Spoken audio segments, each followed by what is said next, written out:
Hey, what's going on, everybody? It's BF44 coming at you with another video. So I just want to run my mouth. I don't even know what I want to talk about, but I just figured I'd turn it on and see what comes out. Sometimes that's just healthy. Um, but I'm thinking about, to be honest with you, just the AMC stuff, stock stuff, manipulation stuff. I'm a novice. I'm not a financial advisor. I may not even post this video, but today was one of those days in this movement. For those who've been in it for a long time, you remember 550. You remember the Battle of 801. You remember um, the squeeze of January 27th, and then the removal of the ability to buy on January 28th, which sent it plummeting from like 27 all the way down to maybe like I think 7 something. Yeah, you remember that day. You remember when we went up to 72 in pre-market. I mean, not pre-market. After hours. Excuse me. So like all these milestones, they've been it's been a journey, man. And I know that it's grown so much since I got into it. I was fortunate enough to be a believer early on, since I was somebody who kind of played attention to stocks a little bit anyway, just for fun. Um, Kind of keep an eye on what's going on a little bit here and there before I got into this movement. Um, and so I knew what was going on with GME, and and I had become aware of the eight movement and what they were talking about and all of that. So it was like, for me personally, it was just like, okay, I see in the proof that I need to believe in the movement. I've seen it work with GME. I should have bought at 50 something. I was one of those people that saw GME, heard people talking about it at 15, wasn't smart enough to just buy a few shares just for speculations purposes. I was too busy focused on, what was I focused on at the time? I think my whole thing was about Riot, blockchain. I think I was on that heavy because it had made me a little money. And Doge, I think I was, no, I hadn't got on Doge yet. But yeah, that was what I was on. So I'm looking at GME, but I'm like, man, I don't believe in GameStop. Like, my sentiment is like, this is the next blockbuster, blah blah blah. That's what I was thinking at the time, right? And I'm seeing it jump like maybe 20% a day. I'm like, man, maybe I should go get it at 30, right? I should probably buy some at 30. But then I'm like, nah, it's probably gonna dump. It's gonna slam hard, right? At the time, because I hadn't known anything about the movement, I hadn't been, at this moment, I just saw the stock price. So I'm like, I remember what happened with some of the other stocks that have run up like that. I remember buying some stuff, thinking it would continue to rise, and lost some money. So I didn't want to play that game with GME because I didn't believe in it like that. And then I saw it run to 50. I'm like, okay, I should buy stuff. And I'm like, nah, I'll wait till it comes down, right? At that point, I committed to buying the GME at 50 something. So I'm like, it's probably going to have a sell off day. It's not going to keep rising, right? I'll buy it on a dip. It was never a dip. It never dipped. The thing kept running up and ran all the way up to 400. So at that point, I'm looking around. I'm like, okay, I missed a money opportunity here.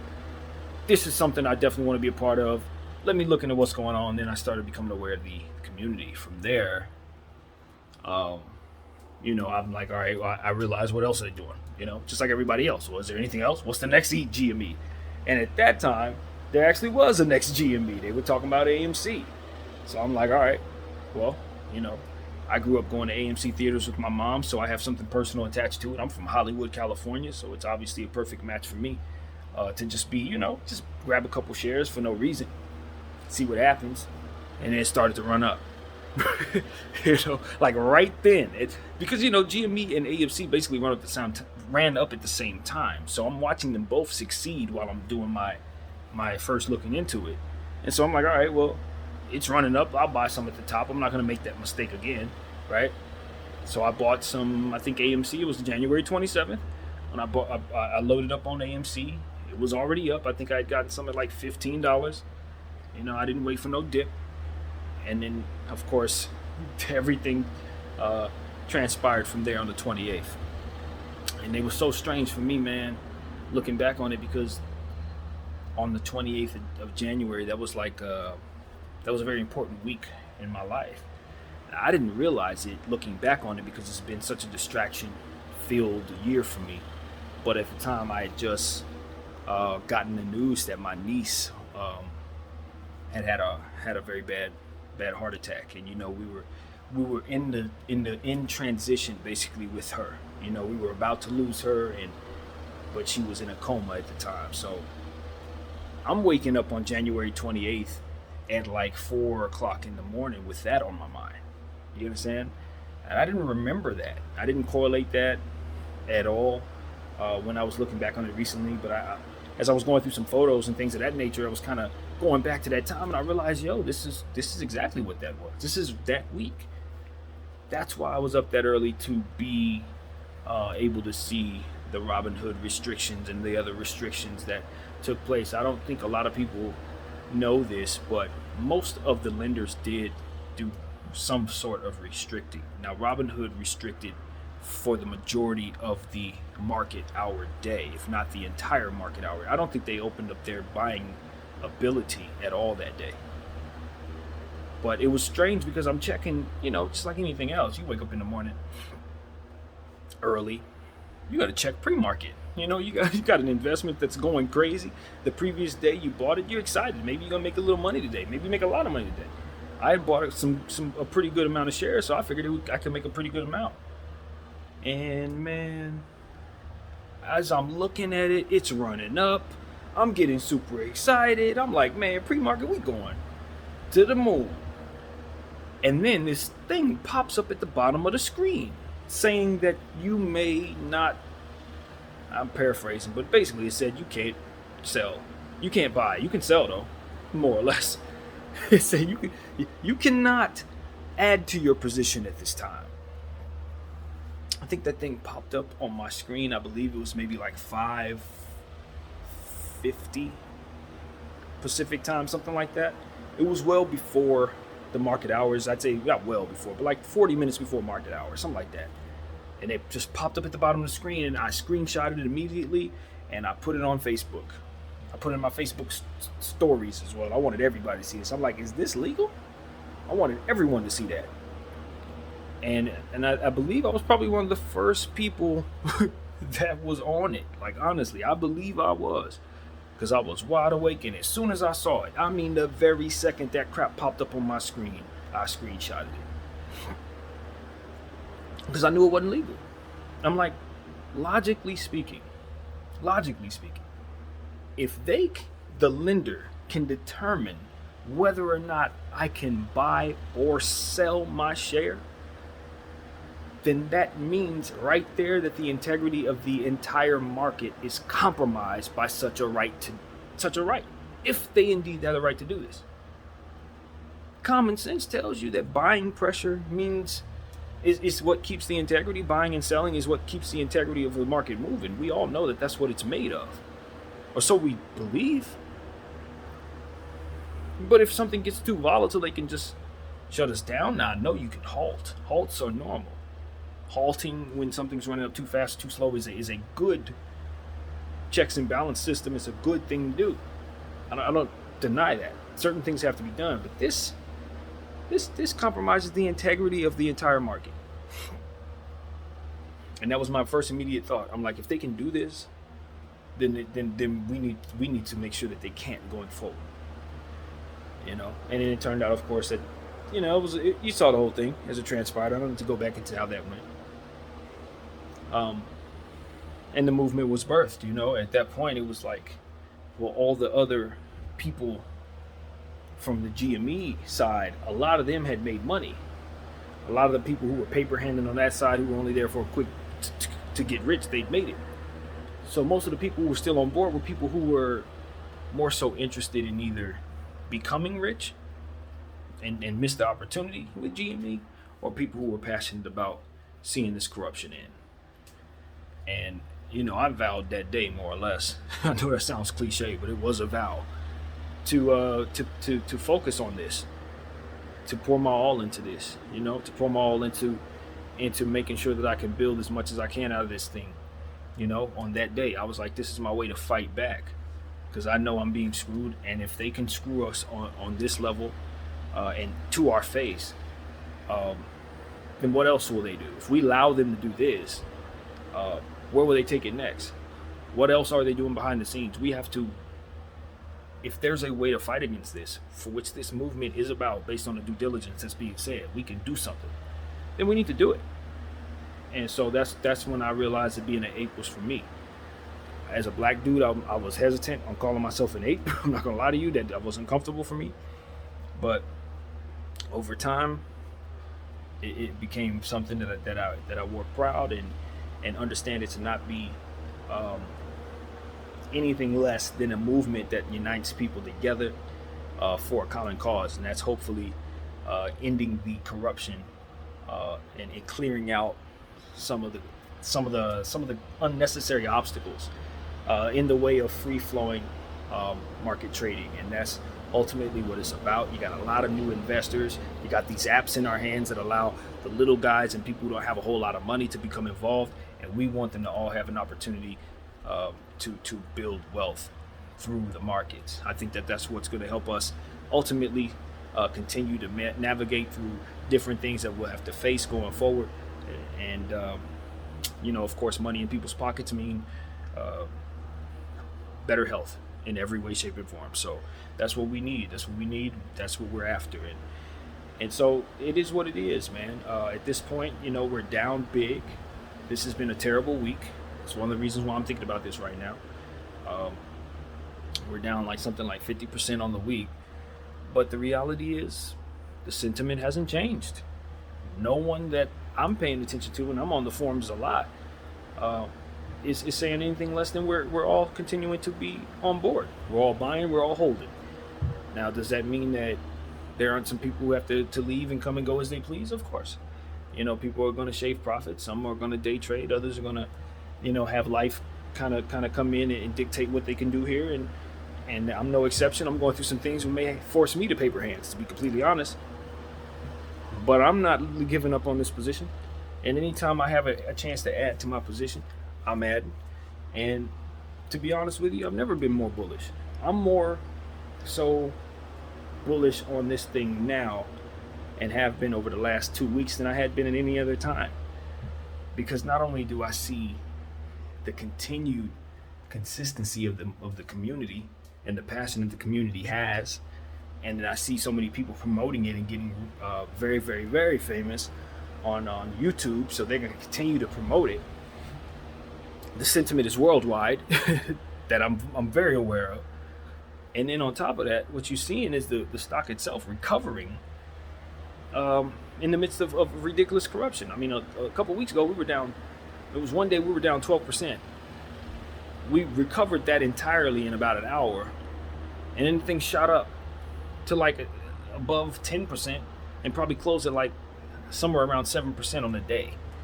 It literally covered a whole, what? My math is trash, but over 20% in a matter of a day. And of course, the day that we took the big leap, we covered 100% in a day.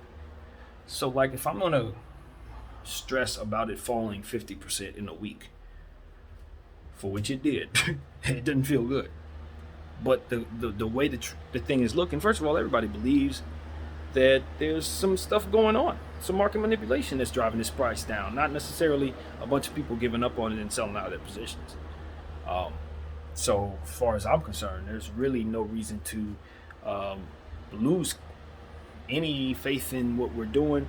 And if anything, you should look at this, if you believe in it, as a buying opportunity, because I don't think that you can look at this stock and say it's done when you look around and see how many people, including myself, are absolutely, utterly passionate about what we're doing with this particular stock. So my thing is, I'm holding. If I can get through these tough times, I'll hold my entire position as long as I possibly can, and do what I can to whatever I cannot hold because of my situation, return back in there. You know what I mean? That's my intention. I'm gonna always pay into AMC. That's the point. That's the point for me. You know what I mean? Rain, sleet, hail, or snow going forward, however long this takes, I'm paying into AMC. I don't care what price it is. I believe in what we're doing. I'm not asking anybody else to follow me if you don't want to. I'm not telling people what they should do with their money or that this is going to get me richer than rich. I do believe it will, but that's not what I'm telling you to follow me into. Um, what I'm doing is standing up against corruption and hopefully doing my part to flow with the changes that this world is ultimately trying to lead us toward. I think this is an organic change. I think people are tired of corruption in many areas. I think people are tired of being lied to, and I think people are tired of being poor. And I think that we see an opportunity for poverty to be attacked in ways that it never has before through a play like this. And that's just one of many things that this thing can do. Will there be some tough times if this does what it's supposed to do? I think it could get tough for the economy. I think this could do some damage in the short term. But I think ultimately when you put this type of money in the hands of those who haven't had it, I think you're going to see things stable out because those people don't have uh, the type of saving habits that maybe those who have previously held that type of money have had. A lot of people who are going to get rich have never been rich before, so the first thing they're going to do is try to spend some of that money on things that they love to do, and I think that could be good. They'll put some of that money back into the stock market. A lot of that will go into crypto. A lot of that go back into mom and pop businesses and things like that. Businesses are going to be started because of this thing. You're going to see the economy grow because you're going to see people who've never had money before build it back up. That's what's going to happen. So yeah, do I believe that we have to pay attention to the markets and things like that? There's a lot of stuff going on, you guys. I mentioned it in another video. I know it. I'm not saying that I'm someone who's fully aware. I'm not going to sit up here and say I pay attention to everything that's going on. But I am listening to what's out there from in my realm, what the things that I am paying attention to, and the sentiment is the same across the board. There is a financial crisis ahead, and we are being distracted from it. And it's being kind of managed in terms of how much they want people to be concerned with it. But I'm telling you, when you have something like this in place, where there are naked shorts, taking place, naked shorting taking place in the market with synthetic shares that are being saturated, as to where we own 200% and 300% of a company. How's that even possible? When something like that takes place and it has to be paid back, the people who have to pay it back, chances are they have their money in a lot of different things. And when I say a lot of different things, far more than I can fathom when saying that. And so when they have to pull money out of everything that they pull their money from, a lot of stuff suffers. And I think that's one of the reasons why the apes are being attacked with so much FUD. I think that's why we're seeing so many people kind of pushing this narrative that what we're doing is useless and pointless, and et cetera, et cetera. I think the reason that is because it's not that everyone doesn't want to see us get wealthy. I just think that they're definitely terrified about what's going to happen if we do. And I wouldn't lie and say that I think that it's not reasonable to consider the worst case scenario in regards to that. But I think you should also look at it and say, well, it's not the apes that's doing it. The apes are reacting to the damage. It's not like we're the ones who are initiating this issue. Those who have naked shorted and done all this corruption and have put themselves hedged themselves against American companies for the sole purpose of bankrupting them, those individuals are the ones who are going to cause the damage that comes from this situation.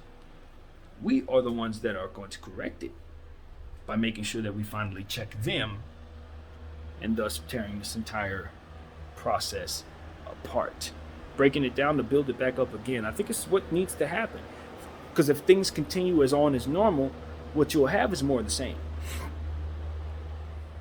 What you'll have is companies go, your company could be next, your favorite brand could be next. And if they're manipulating the money, doing this, that, and the third, then where's the money not going?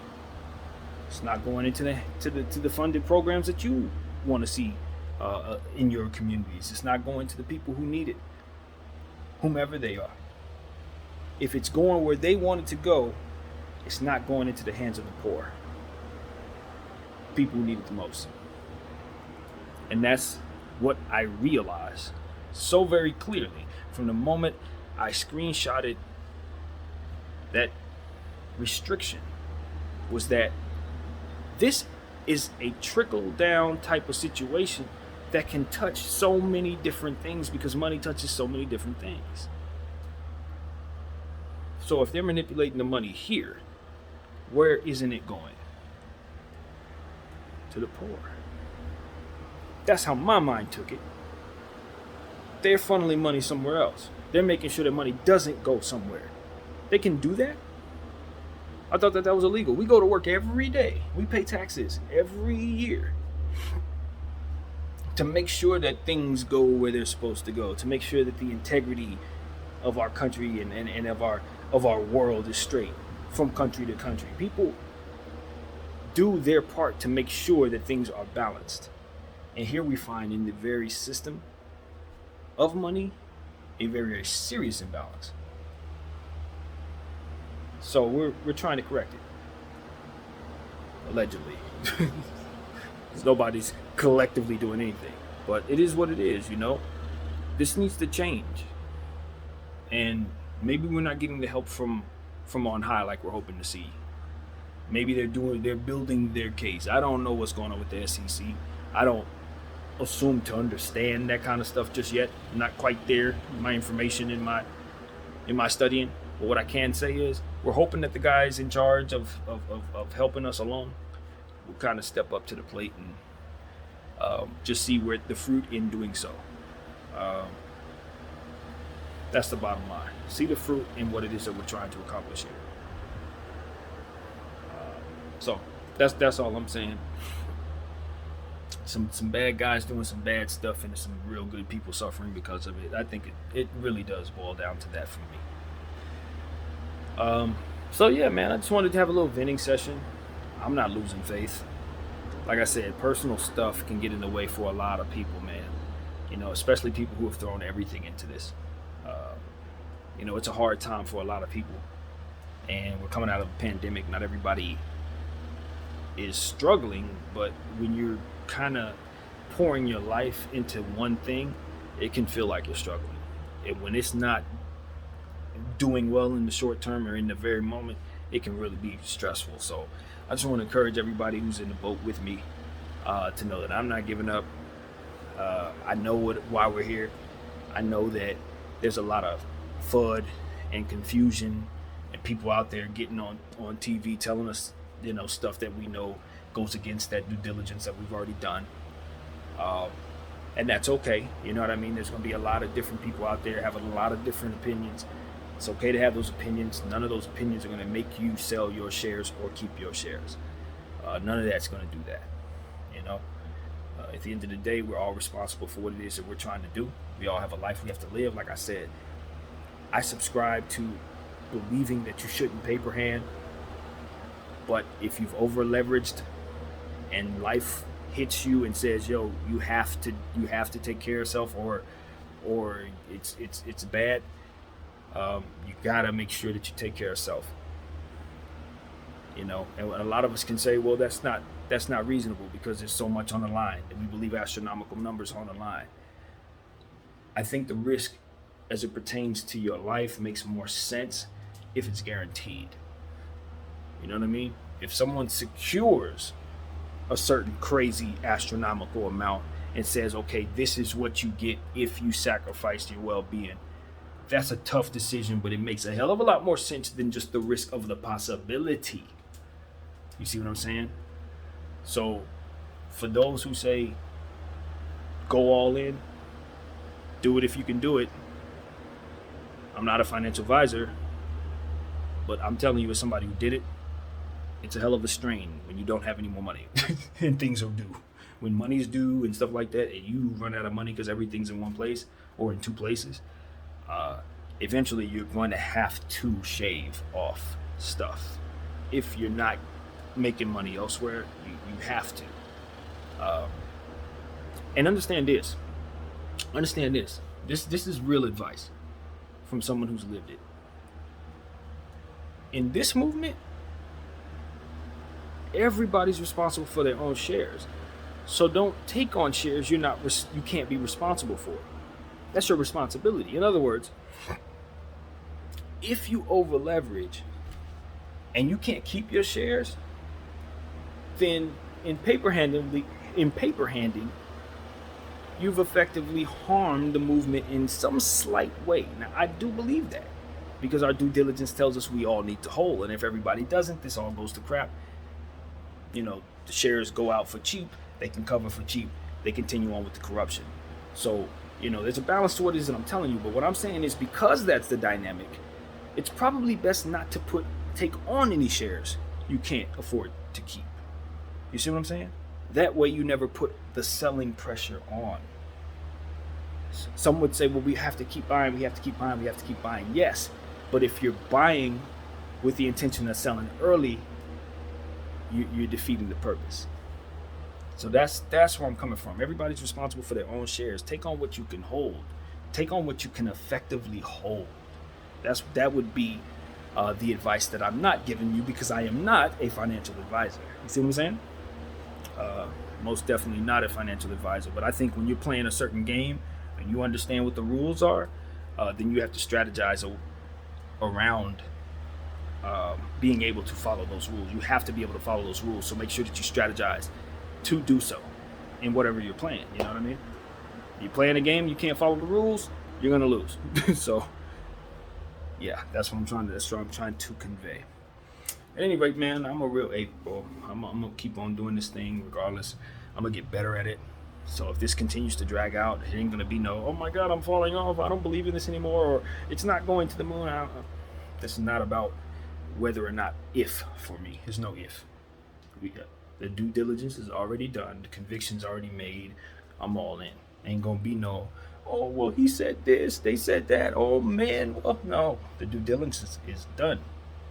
It's already done. There's no psychological plan that they can throw against me. There's no way the swiggly line can go. There's nothing they can do. And they have to know it. If I give you shares, it's because I want you to have them. It's not because you've done anything at all to sway any of us. I'll leave it at that. Video 44.